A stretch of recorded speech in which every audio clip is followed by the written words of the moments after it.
So here we go, Section 2, the Spanish-American War. Focus question, what were the causes and the effects of the Spanish-American War? And one of the first things you should be able to do is explain the causes of the Spanish-American War. And so when we look at it, one is Spain is an imperial nation in decline. If you go all the way back to the 1500s, Spain had built a tremendous overseas empire, which had been slowly kind of slipping away. And by the end of the 1800s, they're really kind of hanging on for dear life. And so there's a couple of factors that are going to kind of come into play here. One is Spain is in decline, and two, Cubans want their freedom. And for the United States, where we kind of get involved, is Cuba geographically is extremely close, roughly 70 miles from the southern tip of Florida, and economically we'd always been kind of connected to Cuba. And so because of the geographic closeness and the economic ties, it's kind of natural that Americans are going to kind of feel a need to get involved maybe a little bit. On top of that, you have Martí, who kind of rises to the top as a leader, and he is using a very successful strategy, guerrilla warfare, which is going to cause the Spanish to retaliate and use some pretty brutal methods to try and put it down. And so many Americans are beginning to support the Cuban cause, and the longer the war goes on, the more the support grows in the United States. On top of that, many Americans are linking the Spanish-American struggle to our own struggle for independence. Here we are, a kind of a weenie colonial group who is fighting against a superpower, and the Cubans are kind of in the same boat. We dislike the harsh tactics. And probably one of the more important things for some of the leaders in the country is we're worried about losing some of the money that we have invested and some of the money that we could potentially lose from this. So those things are factoring in. Probably if McKinley is kind of dragging his feet, he doesn't really want to get involved. And it's the yellow press that's really going to inflame public opinion and kind of press McKinley into action. And so there's competing newspapers going on. Hearst is probably the most to blame here, and this yellow press and journalism gets its name from a Yellow Kid comic strip. Most of the comic strips were black and white, and there was one that was printed in this yellow ink, and so it kind of grabbed your attention, and that's what yellow journalism is. It's these flashy, unsubstantiated newspaper claims that cause people to pick it up and read it. So it's kind of like these headline wars in a way. Because of this, McKinley feels the need to send a warning, which he does to Spain. And then you have the Maine blowing up, and Spain is blamed for it.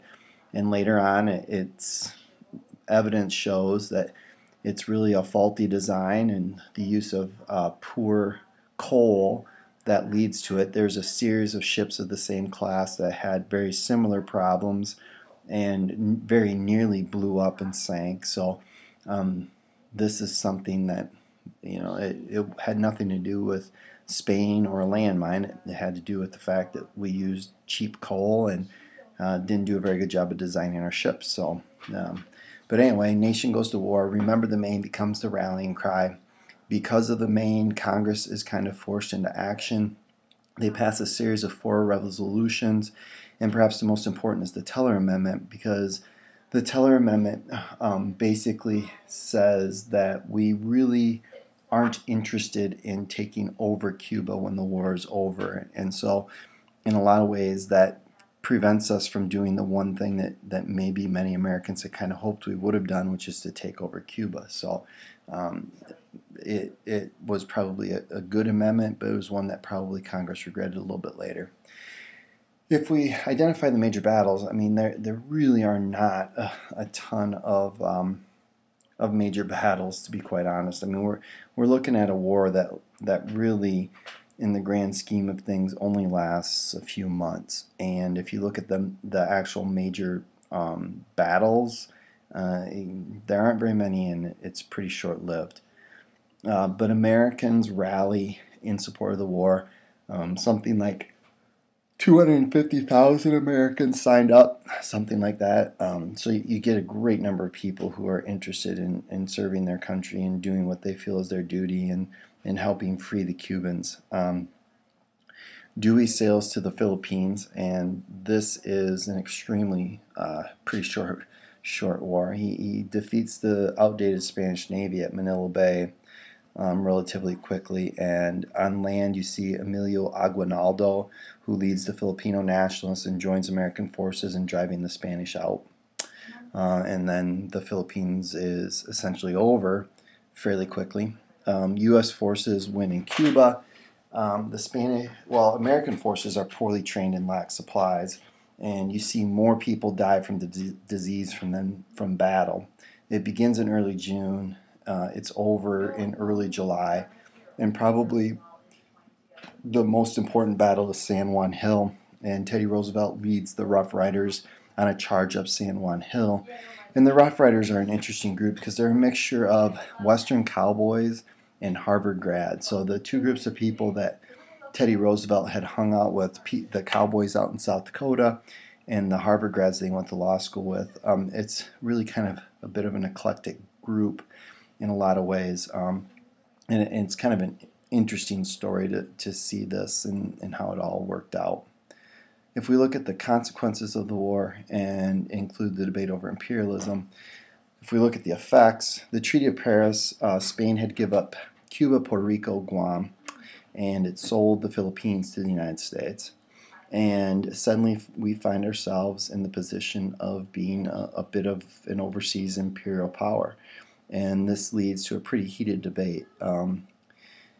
McKinley uses justifications to hold on to the Philippines and to hold on to some of these places, and the justifications that he makes ranges from an economic argument to a moral argument.